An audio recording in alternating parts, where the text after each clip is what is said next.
they said, "You're probably gonna lose your feet." I was imagining what life would look like. My life was surrounded by activity and sports and the outdoors and movement. I said, I trust that whatever happens, Sarah? will be okay.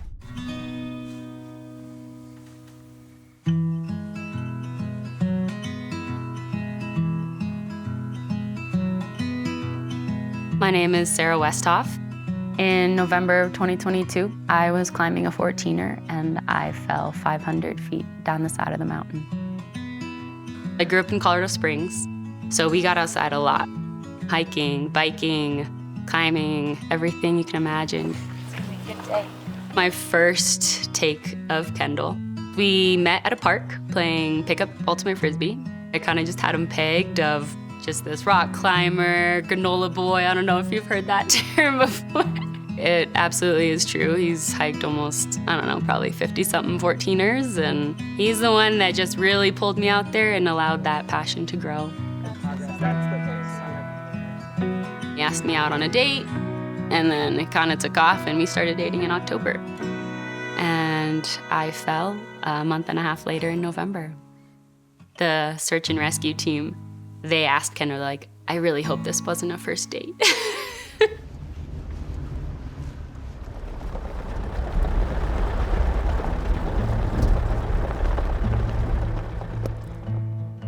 On the day that Sarah fell, it was like late November. It was the Friday before Thanksgiving.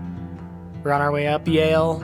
It was getting late, and I thought, hey, let's think about turning around just because of daylight in November. We just make an executive decision that it's just not going to make sense for us to summit. So we turned around, and I thought we could take a bit of a shortcut down through this gully because I saw a tree line right down there, and I'd glissaded down several peaks kind of like this to save time. He was just in front of me, about 10, 15 feet, and he was aiming to cut back this way, and I slid that way into the gully. I slide right by him, and I praise God that I blacked out after that. I can imagine you see somebody fall, like slide, take this tumbling fall 500 feet down this mountain, and you're yelling down to them, and they're totally unresponsive, lying face down in the snow. You go from thinking and praying, please stop, to please don't be dead, please don't be dead. The next thing I remember is rubbing my tongue through my teeth. Then I just hear Kendall, and he's like, "Sarah," and he flips me over, and I say to him, The most beautiful song I've ever heard. "I chipped my tooth."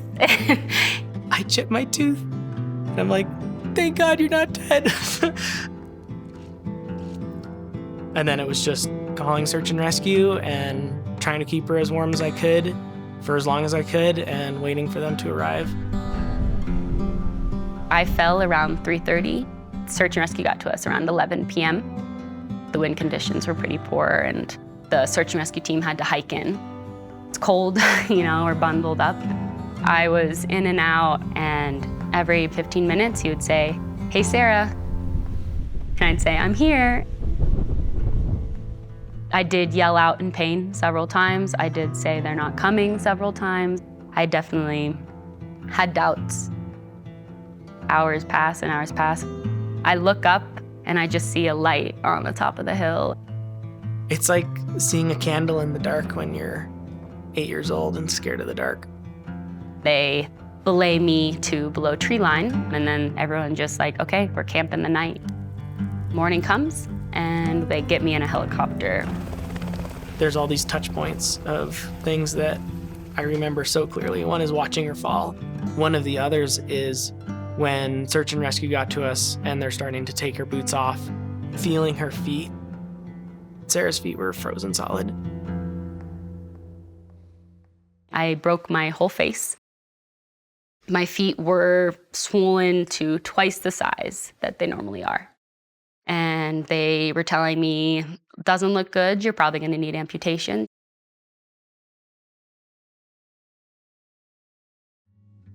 Losing your feet is You just don't, yeah, it's kind of wild.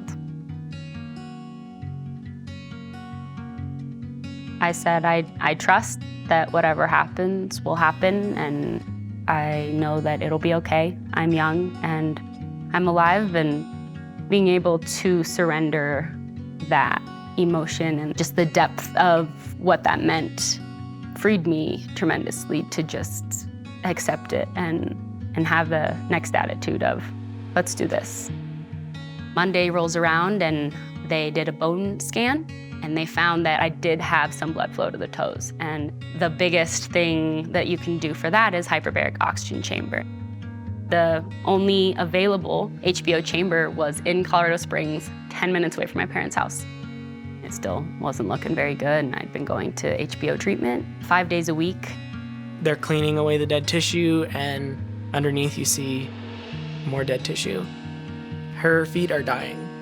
They're telling me, you can just do surgery, and we can just make it happen, and you can move on. And Kendall and I sat with that for a while. Then one of the doctors in the Springs told me, you're young, you're healthy, anything could happen, let your body declare itself. I decided not to do the amputation surgery.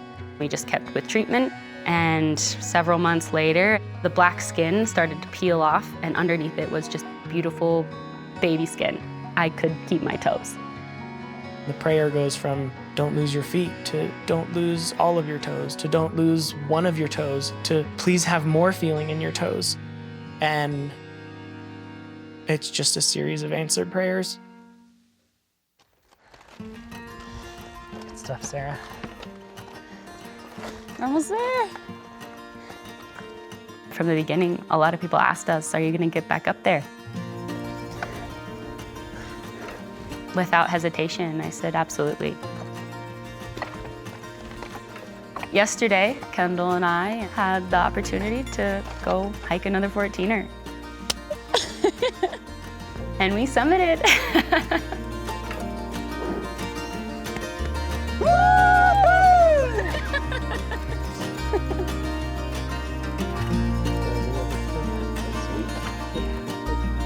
I met my future in-laws in the emergency room. My tomorrow looks like being a wife and a mother and someone that loves the outdoors. I think just being outside is a gift, and it's beautiful.